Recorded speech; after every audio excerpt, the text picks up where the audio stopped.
So അന്ന് പറഞ്ഞത് എന്താ, നമ്മളുടെ ഡൈപോള്, അതായത് എന്താ ടിപ്പിക്കൽ ലോഗ് പീരിയോഡിക് ഡൈപോൾ എറയിൽ 3 റീജിയൻസ് ഉണ്ട് എന്ന് പറഞ്ഞിട്ടുണ്ടായി. സോ 3 റീജിയൻസ് ആണ്: inactive transmission line region, active region, inactive stop region. So അതിൽ ഫിഗേഴ്സ് ഒന്നുമില്ല, ജസ്റ്റ് എക്സ്പ്ലനേഷനേ ഉള്ളൂ. അപ്പം നിങ്ങൾ കേട്ടാൽ മതി. അതായത് എന്താ പറയുന്നതെന്ന് വെച്ചാൽ, ഇനാക്റ്റീവ് ട്രാൻസ്മിഷൻ ലൈൻ എന്താ? So inactive transmission line region is basically L less than lambda by 2. So depending on the length of the dipoles, we get 3 regions. Okay.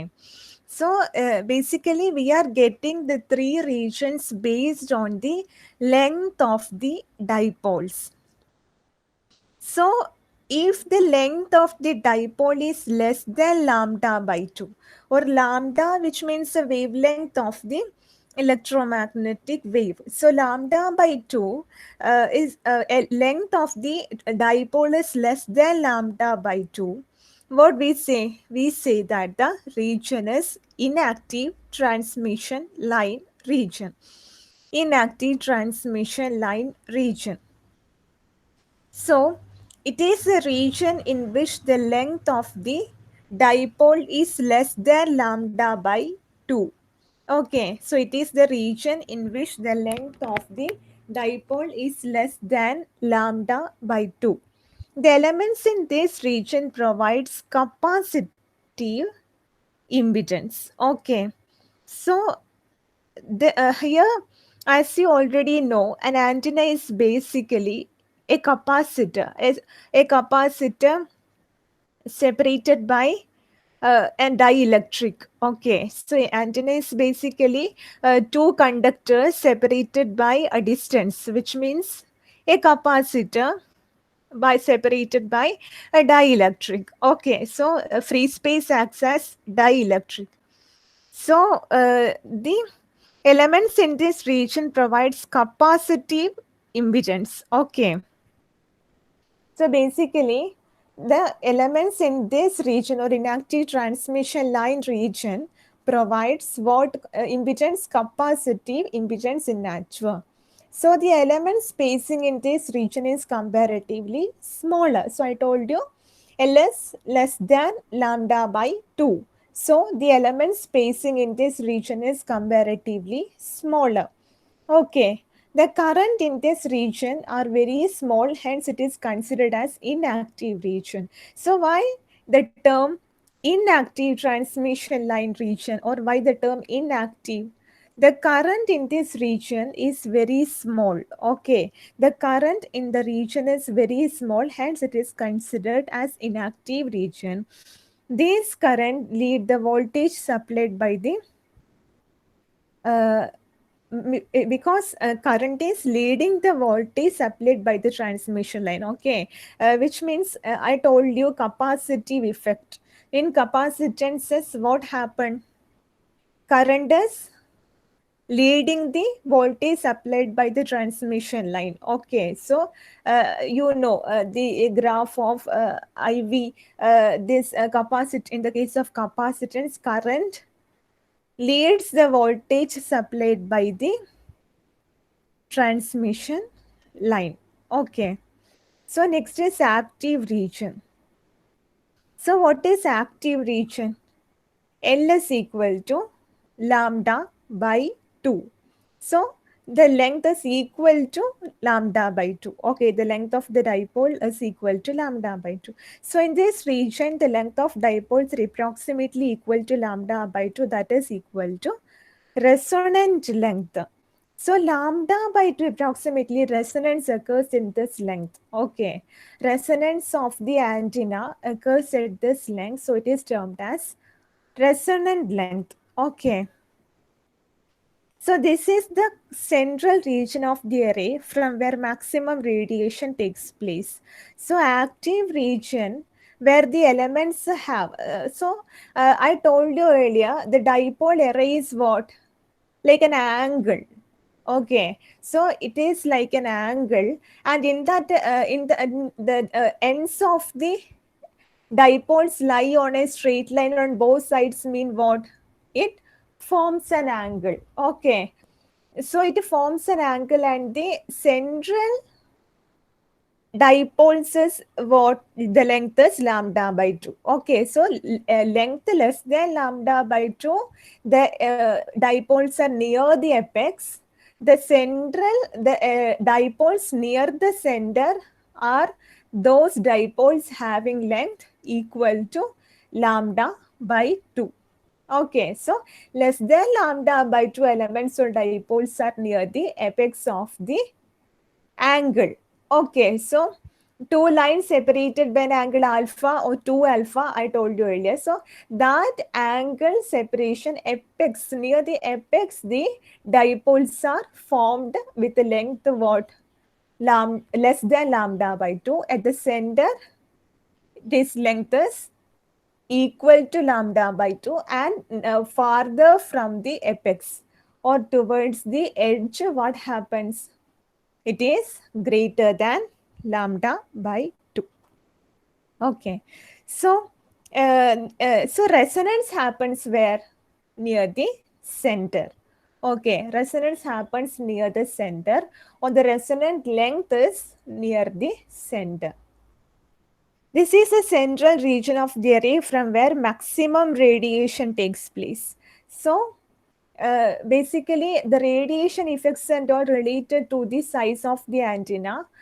So, L equal to lambda by 2 means maximum radiation takes place at this center of the dipole array. So, in this region, the dipole offers resistive impedance. Okay. So, what happens? Resistance means in phase. Okay, voltage and currents are in phase. So in this region, the dipole offers which impedance? Resistive impedance. So thus the currents are of large value and in phase with the base voltage. Okay, so currents are in large value and is in phase. So resistance means in phase with the base voltage. So what is inactive stop region? Inactive stop region is nothing but the area where length of the dipole is greater than lambda by 2. In this region, the length of the dipoles are greater than lambda by 2. That is greater than resonant length. Okay, so at the center it was resonant length. So it is greater than resonant length means what? Inactive stop region. So the dipole offers inductive impedance. Okay. So the dipole offers inductive impedance means what happens? The currents are smaller in this region and also lags the base voltage. Okay, so inductor effect, the effect of inductor. The current are smaller and also lags the base voltage. Okay, so the current is basically lagging the base voltage. This is called reflective region, as any small incident wave gets reflected due to the large inductive impedance. So basically what happens in an inductor? So inductor usually reflections happen place. Okay, so this is called reflective region as many incident wave gets reflected due to the large inductive impedance. So Vinny sir നിങ്ങളോട് പറഞ്ഞാണ് ഒരു antenna എന്ന് പറയുന്നത് it is അതിന്റെ equivalent circuit എന്ന് പറയുമ്പോൾ എന്താ വരും നിങ്ങളോട് ക്വസ്റ്റ്യനിലും ചോദിച്ചിട്ടുണ്ട് equivalent circuit of an antenna വരക്കാൻ പറയുന്ന ഒരു ക്വസ്റ്റ്യനിൽ കണ്ടിട്ടുണ്ട് സോ അതിൽ ഞാൻ നിങ്ങൾക്ക് തരാം അതെന്ന് വെച്ചാൽ ബേസിക്കലി ഇൻഡക്ടേഴ്സും കപ്പാസിറ്റേഴ്സും അതുപോലെ റെസിസ്റ്റേഴ്സും ഒക്കെ വരുന്ന റെസിസ്റ്റൻസ് വരുന്ന സമയത്ത് ലോസസ് വരും സോ ഇൻഡക്ടേഴ്സും കപ്പാസിറ്റൻസും ഒക്കെ വരുന്ന ഒരു ഡയഗ്രാണ് ബേസിക്കലി നിങ്ങളുടെ ആന്റിനേൻ്റെ ഇക്വിവാലന്റ് ഇമ്പിറ്റൻസ് എന്ന് പറയുന്നത് സോ ഇവിടെ ആന്റിന എടുക്കുന്ന ഇവിടെ എറേ എടുക്കുന്ന സമയത്ത് നമുക്ക് 3 ഡിഫറെൻറ്റ് റീജിയൻസ് ആണ് വരുന്നത് അതായത് അതിൻ്റെ ലെങ്ത്തിനനുസരിച്ചിട്ടാണ് നമ്മൾ അതിൻ്റെ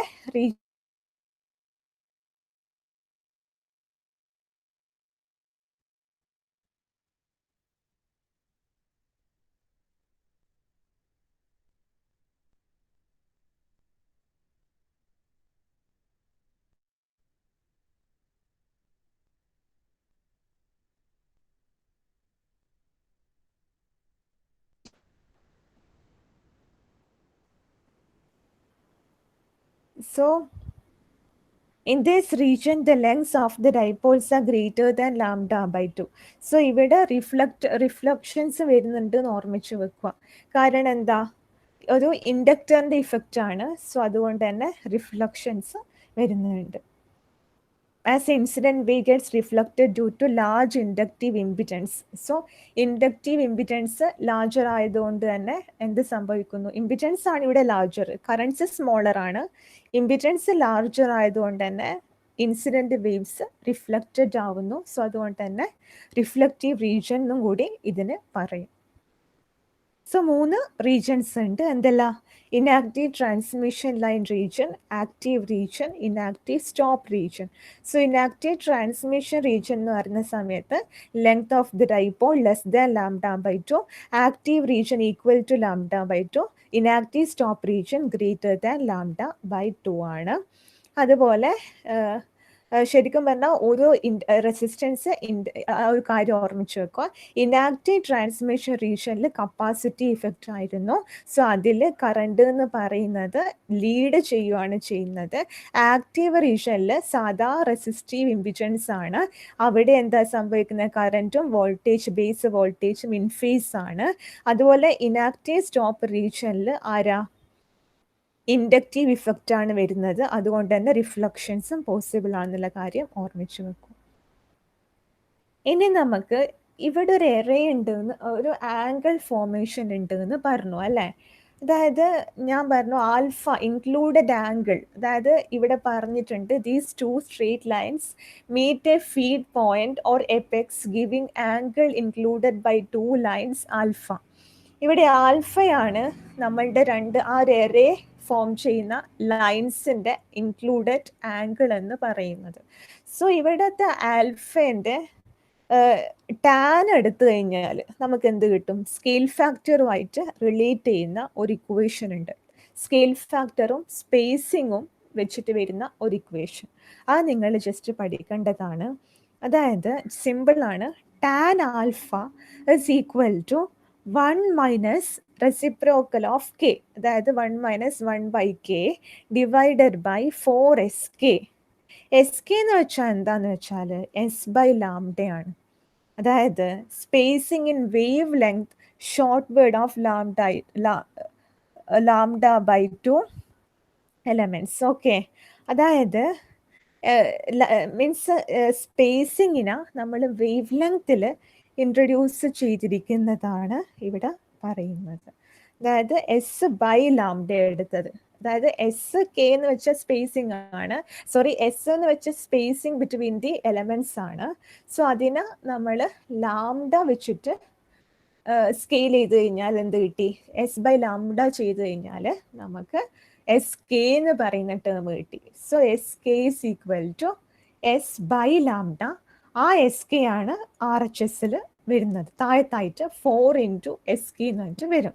so basically tan alpha is equal to 1 minus 1/k reciprocal of k by 4sk എന്ന് പറഞ്ഞിട്ടുള്ള ഇക്വേഷൻ ഓർത്ത് വെക്കുക. സോ ആൽഫ എന്ന് പറയുന്ന ആരാ, എപെക്സ് ആംഗിൾ, അതായത് ഈ എറേന്റെ ലൈൻസ് തമ്മിൽ ഫോം ചെയ്യുന്ന ആംഗിൾ.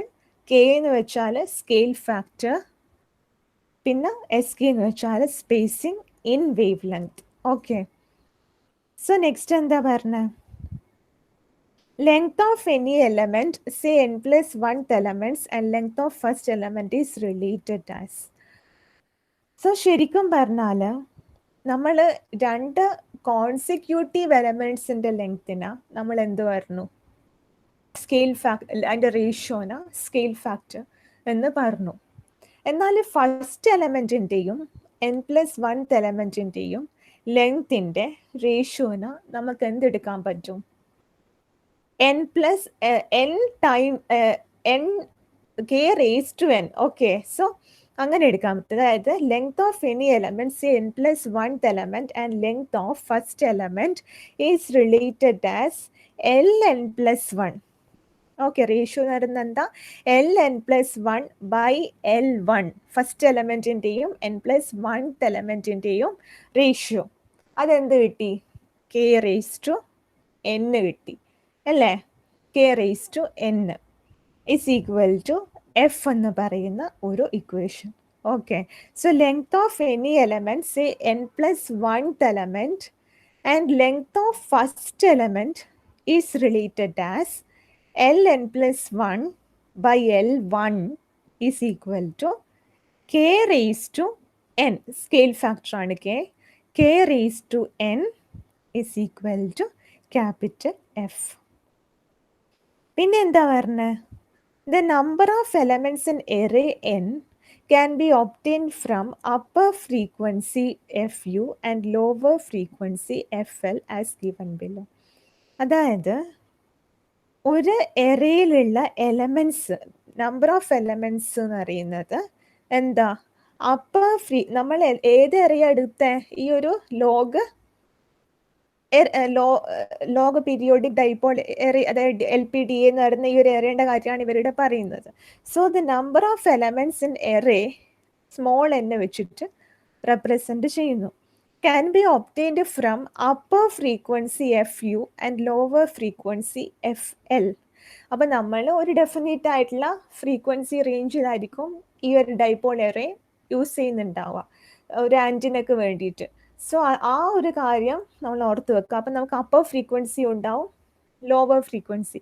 സോ ലോഗ് FU, അപ്പം നമ്മൾ മനസ്സിലാക്കേണ്ടത് ഫ്രീക്വൻസി ഇൻഡിപെൻഡൻ്റ് ആണ് എന്ന് പറയുന്നുണ്ടെങ്കിലും ഫ്രീക്വൻസിക്ക്, അതായത് ലോഗറിതം ഓഫ് ദ ഫ്രീക്വൻസി അനുസരിച്ചിട്ട് വേറി ചെയ്യുന്നുണ്ട് എന്ന് മനസ്സിലാക്കുക. ആര്? Electrical properties of the log dipole antenna array. So അതുകൊണ്ട് തന്നെ നമുക്ക് എന്തെടുക്കാൻ പറ്റും? നമ്പർ ഓഫ് എലമെന്റ്സ് എന്ന് പറയുന്നത് അല്ലെ, ഇലക്ട്രിക്കൽ പ്രോപ്പർട്ടീസ് ശരിക്കും പറഞ്ഞാൽ എന്ത് തന്നെയാണ്? നമ്പർ ഓഫ് എലമെന്റ്സും ഡൈപോളിന്റെ സൈസും എല്ലാം ഇലക്ട്രിക്കൽ ഇതിൽ വരുന്നതാണ്. സോ ഇവിടെ സ്കെയിൽ ഫാക്ടർ വരുന്നത് സൈസുമായിട്ട് റിലേറ്റ് ചെയ്യുന്നതാണ്. സോ അതിൻ്റെ ഒരു സൈസുമായിട്ട് റിലേറ്റ് ചെയ്യുന്ന സ്കെയിൽ ഫാക്ടറും അതുപോലെ നമ്പർ ഓഫ് എറേ എലമെന്റ്സും അതുപോലെ തന്നെ ഫ്രീക്വൻസി തമ്മിലുള്ള റിലേഷൻ ആണ് ഇവിടെ പറയുന്നത്. സോ എങ്ങനെയാ ഫ്രീക്വൻസി റിലേറ്റഡ് ആയിട്ടുള്ളത്? അത് ലോഗറിതം വെച്ചിട്ടാണ് ഫ്രീക്വൻസി റിലേറ്റഡ് ആയിട്ടുള്ളത്. വിച്ച് മീൻസ് ഫ്രീക്വൻസി ഇൻഡിപെൻഡൻ്റ് ആണെങ്കിലും ഫ്രീക്വൻസിൻ്റെ ലോഗറിതത്തിൽ ഡിപെൻഡൻ്റ് ആണ് ആര്? Electrical properties of the log periodic dipole array. So എന്താ വന്നു ഇക്വേഷൻ?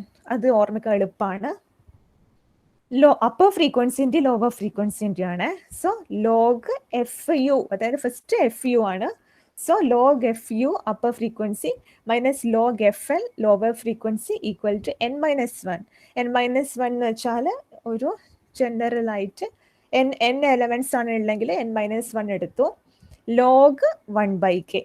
ഓക്കെ, സോ സ്കെയിൽ ഫാക്ടറിൻ്റെ ലോഗ് എടുത്തിട്ട് മീൻസ് അതിൻ്റെ റെസിപ്രോക്കലിൻ്റെ ലോഗും കൂടി കാണും. സോ ഇതാണ് നിങ്ങളുടെ 3 ഇക്വേഷൻസ് പഠിച്ചു വെക്കുക.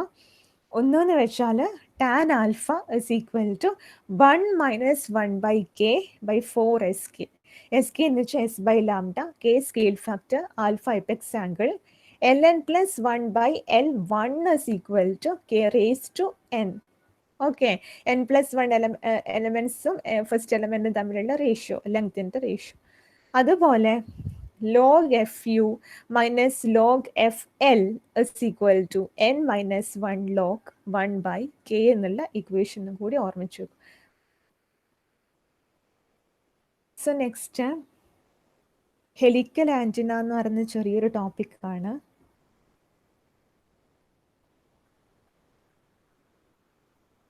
So it is basically a simple broadband VHF and UHF antenna which provides circular polarization. So നിങ്ങൾക്ക് ഹെലിക്കൽ ആൻറ്റിന എന്ന് പറയുന്ന സമയത്ത് എന്താ, ഒരു ഹെലിക്കൽ സ്ട്രക്ചർ ഓർമ്മിച്ച് വെക്കുക. ഒരു സ്പ്രിങ് പോലെയുള്ളതോ അല്ലെങ്കിൽ സ്ലിങ്കി ആ ഒരു ഫോമാറ്റിലുള്ള ഒരു ഹെലിക്കൽ സ്ട്രക്ചർ ഓർമ്മിച്ച് വെക്കുക. So it is basically a simple broadband VHF and UHF antenna which provides circular polarization. അല്ലേ? അതായത് സർക്കുലർ പോളറൈസേഷൻ എന്ന് വെച്ചാൽ നമുക്ക് ലീനിയർ പോളറൈസേഷൻ നമ്മൾ പഠിച്ചതാണ്. നമ്മൾ വേവ് വെക്ടറിൻ്റെ ഡിഫറെൻറ്റ് ആ ഒരു പാത്ത് ഫോളോ ചെയ്യുന്ന പാത്ത് ഫോളോ ചെയ്യുന്ന ആ ഒരു എന്താ അതിൻ്റെ എന്താ പറയുക പാത്ത് ഫോളോ ചെയ്യുന്ന ആ ഒരു വെക്റ്റർ മീൻസ് വെക്റ്റർ ഫോളോ ചെയ്യുന്ന പാത്തിനെയാണ് എന്ത് പറയുന്നത് ഈ പറയുന്ന പോളറൈസേഷൻ എന്ന് പറയുന്നത്. സോ സർക്കുലർ പോളറൈസേഷൻ ആണ് ആര് പ്രൊവൈഡ് ചെയ്യുക? Helical antenna. ബിക്കോസ് അതിൻ്റെ സ്ട്രക്ചർ എന്ത് തന്നെയാണ്? ഒരു സർക്കുലർലി ഷേപ്ഡ് ആണ്. അതുകൊണ്ട് തന്നെ സർക്കുലർ പോളറൈസേഷൻ ആയിരിക്കും ആര് പ്രൊവൈഡ് ചെയ്യുക? ഈ പറയുന്ന ഹെലിക്കൽ ആന്റിന പ്രൊവൈഡ് ചെയ്യുക. So it consists of a thick copper wire wound in the form of a screw thread forming a helix. So ഇവിടെ ഹെലിക്സ് ആണ് ഫോം ചെയ്യുന്നത്. സോ അത് എങ്ങനെയാണെന്ന് വെച്ചാൽ ഒരു തിക്ക് കോപ്പർ വയർ ഉണ്ടാകും wound in the form of a screw. നമ്മൾ അതായത് സ്ക്രൂ എന്ന് വെച്ചാൽ നമ്മളുടെ സാധാ ഒരു നിങ്ങൾ കണ്ടിട്ടുണ്ടാവും സ്ക്രൂയിൽ ഇങ്ങനെ വയർ പോലെ ഇങ്ങനെ വന്നിട്ട് ചെറിയൊരു ഫോമാറ്റിൽ ഉള്ള ചെറിയ സ്ക്രൂസ്. സോ ആ ഒരു സ്ക്രൂ ഫോമാറ്റിൽ ഉള്ള ഒരു വയർ വൗണ്ട് ആയിട്ടുള്ള കോപ്പർ വയർ വൗണ്ട് ആയിട്ടുള്ള സ്ട്രക്ചറാണ് ആര്? ഹെലിക്കൽ ആന്റിന എന്ന് പറയുന്നത്. So it consist of a thick copper wire wound in the form of a screw thread. സ്ക്രൂവിൻ്റെ ത്രെഡ് പോലെ forming a helix. Okay, forming a helix. The helical antenna is fed with coaxial transmission line. Okay, coaxial എന്ന് വെച്ചാൽ same, അതായത് ഒരു ലൈനിൽ വരുന്ന central means same ലൈനിൽ വരുന്ന ഒരു ആക്സിസ്, സെയിം ആക്സിസിൽ വരുന്ന ട്രാൻസ്മിഷൻ ലൈനാണ് കൊയാക്സിയൽ ട്രാൻസ്മിഷൻ ലൈൻ എന്ന് വെച്ചാൽ. So the helical antenna is fed. അപ്പോൾ ഓരോ ആന്റിനയും നമുക്ക് ഒരു ട്രാൻസ്മിഷൻ ലൈനെ വെച്ചിട്ട് ഫീഡ് ചെയ്യേണ്ടി വരും അല്ലേ? ഒരു ഇൻപുട്ട് കൊടുക്കണമെങ്കിൽ എന്ത് വേണ്ടി വരും? കൊയാക്സിയൽ കേബിളോ അല്ലെങ്കിൽ ഡിഫറെൻറ്റ് ട്രാൻസ്മിഷൻ ലൈൻസ് വെച്ചിട്ടാണ് നമ്മൾ ഫീഡ് ചെയ്യുക. സോ ഇവിടെ ഹെലിക്കൽ ആന്റിനേന ഫീഡ് ചെയ്യുന്നത് എന്ത് വെച്ചിട്ടാണ്? കൊയാക്സിയൽ ട്രാൻസ്മിഷൻ ലൈൻ അഥവാ കൊയാക്സിയൽ കേബിൾ വെച്ചിട്ടാണ്. So in which the central conductor is connected to the helix at the feed point. Okay, so the central conductor is connected to the helix at the feed point. അപ്പോൾ നമ്മൾ coaxial transmission line എന്ന് പറഞ്ഞു. ആ ഒരു ലൈനിൻ്റെ central conductor എന്ന് പറയുന്നത് ഹെലിക്സുമായിട്ട് connect ചെയ്യുന്നത് ഫീഡ് പോയിന്റിൽ വെച്ചിട്ട്. ഫീഡ് പോയിന്റ് എന്ന് വെച്ചാൽ നമ്മൾ ഇൻപുട്ട് കൊടുക്കുന്ന ആ ഒരു പോയിന്റിൽ വെച്ചിട്ടാണ്. അത് നമുക്കറിയുന്ന കേസ് തന്നെയാണ്. Which is connected to the helix at the means helical ആന്റിനയുമായിട്ട് ആ ഒരു സെൻട്രൽ കണ്ടക്ടർ. ഓക്കെ, ഈ ഒരു കൊയാക്സിയൽ ട്രാൻസ്മിഷൻ ലൈനിൻ്റെ സെൻട്രൽ കണ്ടക്ടർ കണക്ട് ചെയ്യുന്നത് ഫീഡ് പോയിന്റിൽ വെച്ചിട്ടാണ്. While the outer conductor is attached to the ground plane. So outer conductor എന്താ ചെയ്യുന്നത്? അപ്പോൾ നമുക്ക് ബേസിക്കലി ഈ ഒരു കൊയാക്സിയൽ കേബിൾ എന്ന് പറയുന്ന സമയത്ത് ഒരു ട്രാൻസ്മിഷൻ ലൈൻ ഉണ്ടാകും. അപ്പോൾ ഗ്രൗണ്ട് പ്ലെയിനും ഉണ്ടാകും, ഫീഡ് വയറും ഉണ്ടാകും. ഓക്കെ, സോ ഫീഡ് വയർ എന്ന് വെച്ചാൽ കൊയാക്സിയൽ കേബിളുമായിട്ട് ഡയറക്റ്റ് ആയിട്ട് കണക്റ്റഡ് ആയിരിക്കും. സോ എന്നാലും നമുക്ക് എന്തുണ്ട്? ഒരു ഗ്രൗണ്ട് പ്ലെയിൻ ഉണ്ട്. ഓക്കെ, ഔട്ടർ കണ്ടക്ടറിന് ഒരു ഗ്രൗണ്ട് പ്ലെയിൻ ഉണ്ട്. സോ അതാണ് പറയുന്നത് helical antenna is fed with coaxial transmission line. അപ്പോൾ സെൻട്രൽ കണ്ടക്ടറാണ് എന്ത് സംഭവിക്കുന്നത്? സെൻട്രൽ കണ്ടക്ടറാണ് ഹെലിക്കൽ ആന്റിനയുമായിട്ട് ഫീഡ് പോയിന്റിൽ കണക്റ്റഡ് ആവുന്നത്. അതിൻ്റെ ഔട്ടർ പാർട്ട്, അതായത് ഹെലിക്കൽ ആന്റിനേൻ്റെ ഔട്ടർ പാർട്ട് എന്ന് വെച്ചാൽ ഗ്രൗണ്ട് പ്ലെയിനുമായിട്ട്, ഔട്ടർ കണ്ടക്ടർ എന്ന് പറയുന്നത് ഗ്രൗണ്ട് പ്ലെയിനുമായിട്ട് കണക്റ്റഡ് ആണ്. ഗ്രൗണ്ട് പ്ലെയിൻ എന്ന് വെച്ചാൽ ആ ഒരു കൊയാക്സിയൽ കേബിളിൻ്റെ ഔട്ടർ പ്ലേറ്റ് എന്ന് വെച്ചാൽ, ഔട്ടർ കണ്ടക്ടർ എന്ന് വെച്ചാൽ ആ ഒരു നമ്മളുടെ ഹെലിക്കൽ ആന്റിനേൻ്റെ ഗ്രൗണ്ട് പ്ലെയിനും, ഹെലിക്കൽ ആന്റിന താഴത്ത് വരുന്ന എന്താ? ഗ്രൗണ്ട് പ്ലെയിൻ അല്ലേ? സോ അതുമായിട്ട് കണക്റ്റഡ് ആണ് എന്നാണ് പറയുന്നത്. സോ ഒരു ഗ്രൗണ്ട് പ്ലെയിൻ ഉണ്ട്, നമ്മുടെ കൊയാക്സിയൽ കേബിൾ ഉണ്ട്, അതുപോലെ ഫീഡ് വയർ ഉണ്ട്. ഫീഡ് വയറിൻ്റെ ഒരു എൻഡ് പോയിന്റ് എന്താ? കണ്ടക്ടറിൽ. ഓക്കെ, ഔട്ടർ പാർട്ടിൽ എന്താ? ഗ്രൗണ്ട് പ്ലെയിനുമായിട്ട്. ഓക്കെ, ഔട്ടർ പാർട്ട് എന്ന് വെച്ചാൽ ആ കണ്ടക്ടറിൻ്റെ ഔട്ടർ പാർട്ട് നമ്മളുടെ coaxial കേബിളിൻ്റെ feed ground പ്ലെയിനിലാണ്. കൊയാക്സിൽ കേബിളിന്റെ plain, ground plain എന്ന് വെച്ചാൽ അവിടെ നിന്നാണ് അത് ഒറിജിനേറ്റ് ചെയ്യുന്നത്. കൊയാക്സിൽ കേബിൾ ഒറിജിനേറ്റ് ചെയ്യുന്ന ആ ഗ്രൗണ്ട് പ്ലെയിൻ താഴത്താണ് ഉള്ളത്, ഗ്രൗണ്ട് പ്ലെയിനിൽ നിന്നാണ് ഒറിജിനേറ്റ് ചെയ്യുന്നത്. സോ അത് രണ്ടും ടച്ച് ചെയ്യുന്നതെന്ന് ഓർമ്മിച്ച് വെക്കുക. അതായത് ഈ പറയുന്ന സെൻട്രൽ കണ്ടക്ടറും അതുപോലെ ഫീഡ് പോയിന്റും അതുപോലെ ഗ്രൗണ്ട് പ്ലെയിനും ഔട്ടർ കണ്ടക്ടറും, ഈ ഒരു രണ്ട് കാര്യം ഓർമ്മിച്ച് വെക്കുക. സോ നെക്സ്റ്റ് എന്താ, തിക്ക് കോപ്പർ വയർ ഹെലിക്സ് ആണ് എന്നുള്ള കാര്യം അറിയാം. സോ അതിൻ്റെ ഡയഗ്രാം ഞാൻ നെക്സ്റ്റ് ക്ലാസ്സിൽ തരാം. സോ ഇപ്പം നിങ്ങൾ ആ ഒരു ഹെലിക്കൽ സ്ട്രക്ചർ ഒരു സ്പ്രിങ് പോലെ അല്ലെങ്കിൽ ഒരു സ്ക്രൂവിൻ്റെ ആ ഒരു ഇതില്ലേ, സ്ക്രൂ ത്രെഡ് എന്ന് പറയുന്ന ആ ഒരു സംഭവം, അതൊക്കെ നിങ്ങൾ ഓർത്താൽ മതിയാകും. അത്രയും തിന്നായിരിക്കും. ഓക്കെ, ഇവിടെ consist of a thick copper wire wound in the form of a screw. അതായത് തിക്ക് തന്നെയാണ്. Okay, forming a helix. Okay, helical ഫോമാറ്റിലാണ് ഉണ്ടാവുന്നുള്ള കാര്യം ഓർമ്മിച്ചു വെക്കും.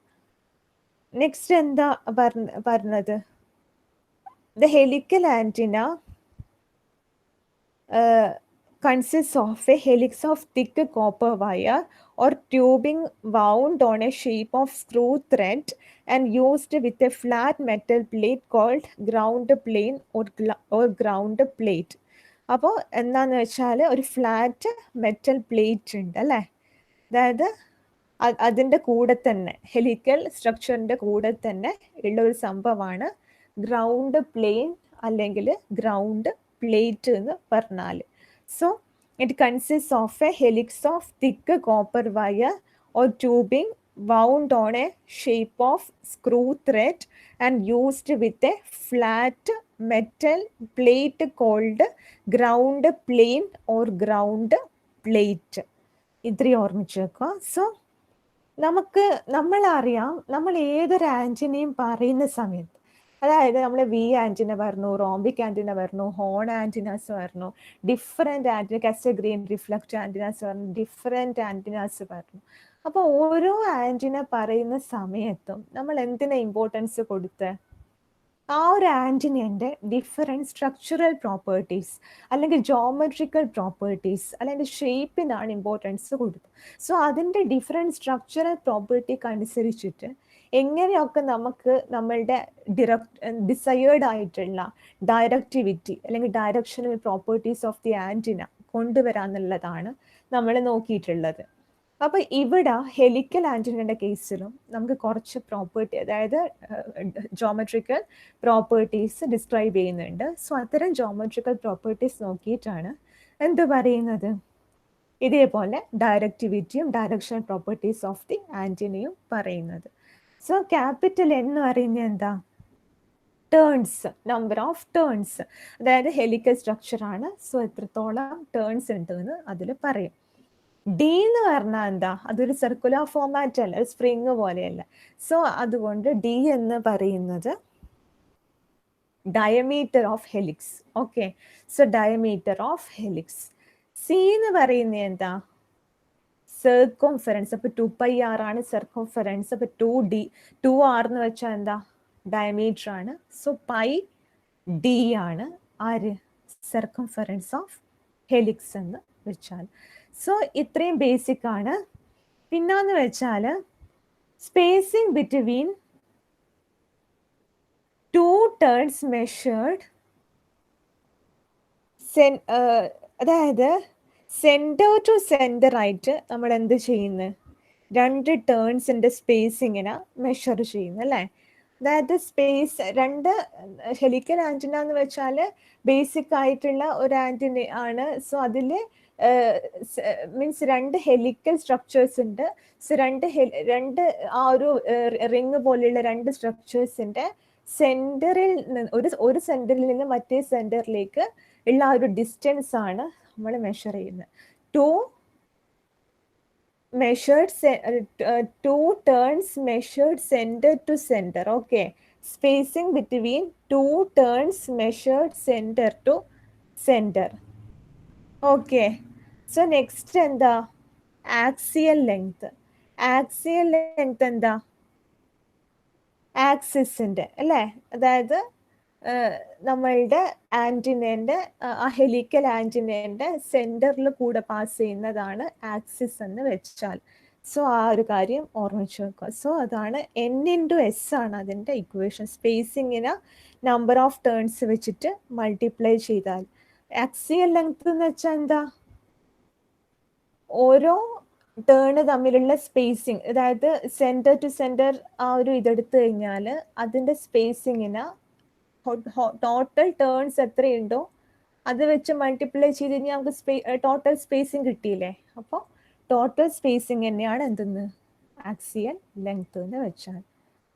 സോ നെക്സ്റ്റ് എന്താ, ലെങ്ത് ഓഫ് വൺ ടേൺ. ആരാ അത്? ഒരു ടേണിൻ്റെ ലെങ്ത് ആരാ? അതിവിടെ നമ്മൾ ലാംഡ ആയിട്ടാണ് എടുക്കുന്നത്. ഓക്കെ, അപ്പോൾ കൺഫ്യൂഷൻ വരാറ്. സാധാ ലാംഡ എടുത്തത് വേവ് ലെങ്ത്തിനായിരുന്നു. സോ ഇവിടെ ആൽഫയും ലാംഡയും ഒക്കെ വരുന്നുണ്ട്. സോ ആൽഫ എന്ന് വെച്ചാൽ പിച്ച് ആംഗിൾ ആണ്. സോ ഇവിടെ ലാംഡ എന്ന് വെച്ചാൽ ലെങ്ത് ഓഫ് വൺ ടേൺ ആയിട്ടാണ് എടുക്കുന്നത്. സോ ഡി എന്ന് വെച്ചാൽ എന്താ, കണ്ടക്ടറിൻ്റെ ഡയമീറ്റർ ആണ്. ഓക്കെ, സോ നമ്മൾ പറഞ്ഞു ഹെലിക്സിൻ്റെ ഡയമീറ്റർ ആയിരുന്നു ക്യാപിറ്റൽ ഡി എന്ന് വെച്ചാൽ. സോ ഇവിടെ ആ ഹോൾ കണ്ടക്ടറിൻ്റെ ഡയമീറ്റർ എത്രയാ? Small D. ഓക്കെ, അതാണ് ഇവിടെ പറയുന്നത്.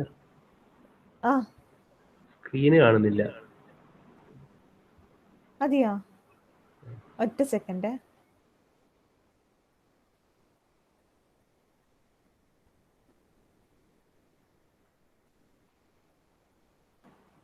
അല്ല, ഈ ടീച്ചർ വായിക്കുന്നൊന്നും സ്ക്രീനിലില്ല, PPT-യിലില്ല.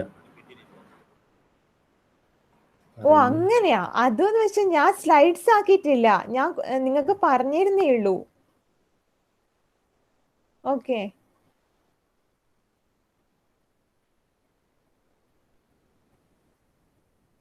അതായത് മീൻസ് സ്ലൈഡ്സ്, ഹെലിക്കൽ ആൻറ്റിനയുടെ സ്ലൈഡ്സ് ഞാൻ ആക്കിയിട്ടില്ല. ഇതെന്ന് വെച്ചാൽ ഈ 3 റീജിയൻസ് വരെ ഞാൻ സ്ലൈഡ്സിൽ പറഞ്ഞിട്ടുള്ളൂ. അപ്പോൾ inactive transmission line region, active region, inactive stop region, ഇതുവരെ ഉള്ള ഇതേ ഉള്ളൂ. പിന്നെന്ന് വെച്ചാൽ ഹെലിക്കൽ ആൻറ്റിന എന്ന് പറയുന്ന സമയത്ത് അതിൻ്റെ ഡയഗ്രവും കാര്യങ്ങളും ഞാൻ നാളെ ഇത് എടുക്കുന്നതേ ഉള്ളൂ. ജസ്റ്റ് ഒരു ഇൻട്രൊഡക്ഷൻ, അതായത് കാര്യങ്ങൾ പറയുന്നതേ ഉള്ളൂ. അതായത് നിങ്ങൾക്കൊരു ഐഡിയ അണ്ടർസ്റ്റാൻഡിങ് കിട്ടാൻ വേണ്ടി. ഇത് കുറച്ചേ ഉള്ളൂ. ഇതിൻ്റെ ഡയഗ്രാംസ് എന്ന് വെച്ചാൽ പിന്നെ നാളെ തരാം. അതുകൊണ്ട് ഞാൻ പറഞ്ഞ ഫസ്റ്റ് ഡയഗ്രാം നാളെ തരാം.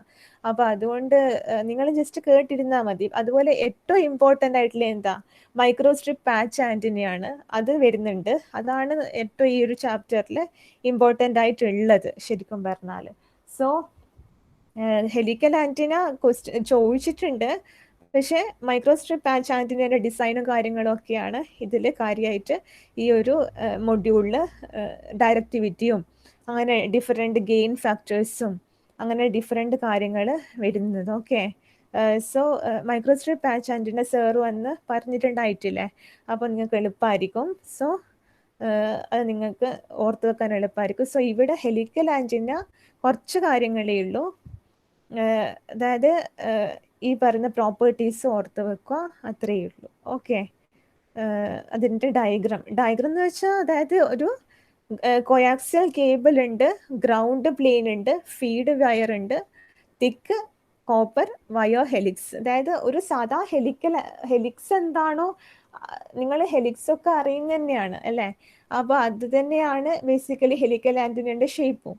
അതിൽ പിന്നെ കാര്യമായിട്ട് വരുന്ന സ്പേസിങ്, ഈ പാരാമീറ്റേഴ്സ്, അതായത് ഇവിടെ നമ്മൾ പറഞ്ഞ number of turns, diameter of helix, circumference of helix, spacing between 2 turns measured centre to centre, axial length of 1 turn, pitch angle, diameter of conductor, ഇത്രയും പാരാമീറ്റേഴ്സ് എങ്ങനെയാണ് നമ്മൾ ഹെലിക്സിൽ റെപ്രസെൻറ്റ് ചെയ്യുന്നത് എന്നുള്ളതാണ് നമ്മൾ ബേസിക്കലി പറയാൻ പോകുന്നത്. സോ കണ്ടക്ടറിൻ്റെ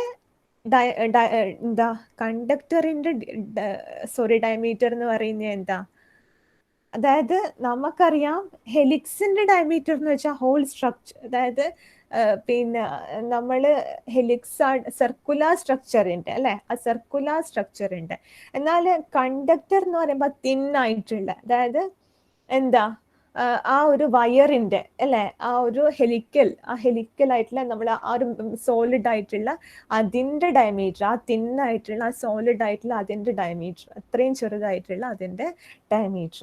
അപ്പോൾ ഹെലിക്കൽ സ്ട്രക്ചറിന്റെ ടോട്ടൽ ആയിട്ടുള്ള ഡയമീറ്റർ ആണ് ആര്, ഈ പറഞ്ഞ ക്യാപിറ്റൽ ഡി എന്ന് വെച്ചാൽ ഹെലിക്കൽ സ്ട്രക്ചർ, ഹെലിക്സിന്റെ അല്ലെങ്കിൽ ആ ഒരു ടേണിന്റെ, ഓക്കെ, ഹെലിക്സിന്റെ ഡയമീറ്റർ എന്ന് പറയുന്നത്.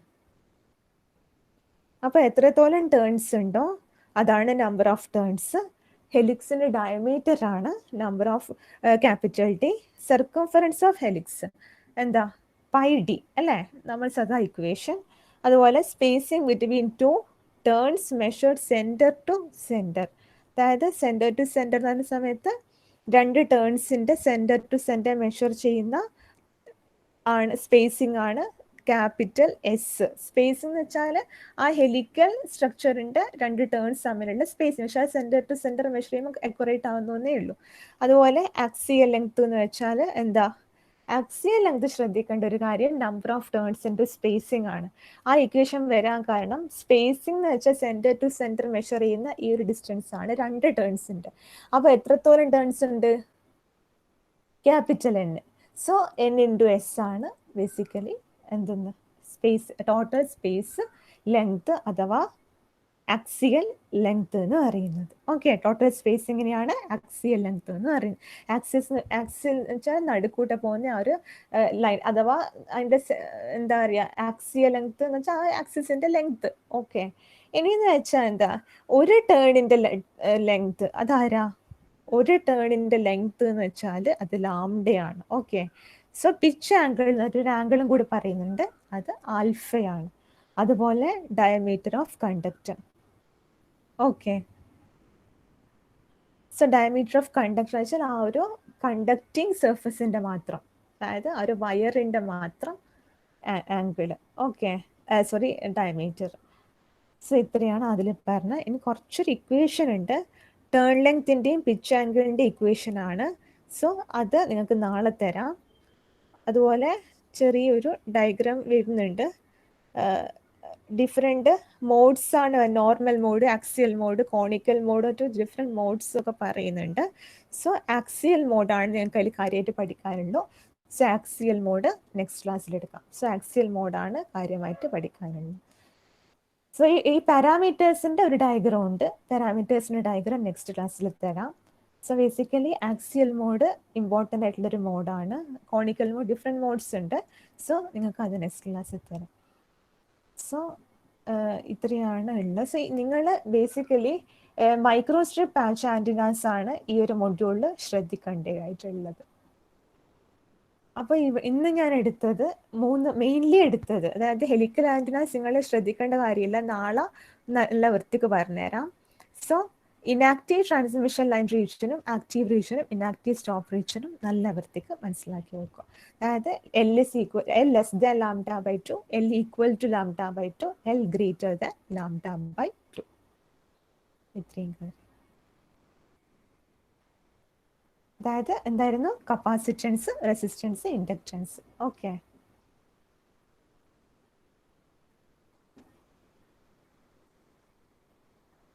ഓക്കെ. സോ